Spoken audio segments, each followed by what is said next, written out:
ભાજપના નવા પ્રદેશ પ્રમુખ મુદ્દે ઇફકોના ચેરમેને મોટું નિવેદન આપ્યું છે। ભાજપમાં ક્યારેય કોઈ પેચ અટવાતો નથી।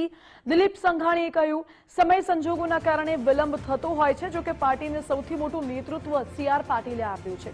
156 બેઠકો લાવ્યા, પાર્ટીનું મજબૂત નેતૃત્વ કર્યું, મજબૂત સંગઠન ટકાવી રાખવું જેવી બાબતો પાર્ટી ચકાસી રહી છે।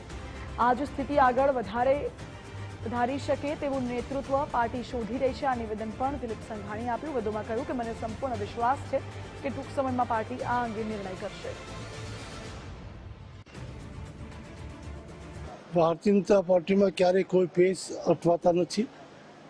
સમય સંજોગો અને કામના રોકાણોના બોજના કારણે કોઈ પ્રસંગમાં વિલંબ થતો હોય છે અને એ વિલંબ સાર્વત્રિક રીતે પાર્ટીને એવડું મોટું નેતૃત્વ પક્ષના પ્રમુખ તરીકે સીઆર પાટીલે આપ્યું, એને રિપ્લેસ કરવા હોય તો 156 સીટો લાવવી, સંગઠનને અકબંધ રાખવું, પાર્લામેન્ટમાં જળહળતો વિજય લેવો, આ બધી પ્રવૃત્તિઓ જે કરી છે એવી જ પ્રવૃત્તિને આગળ લઈ જઈ શકે એવું નેતૃત્વ અનેક રીતે પાર્ટી ચકાસી રહી છે અને મને વિશ્વાસ છે ટૂંક સમયમાં જ હવે પાર્ટી આ બાબતનો નિર્ણય લેશે।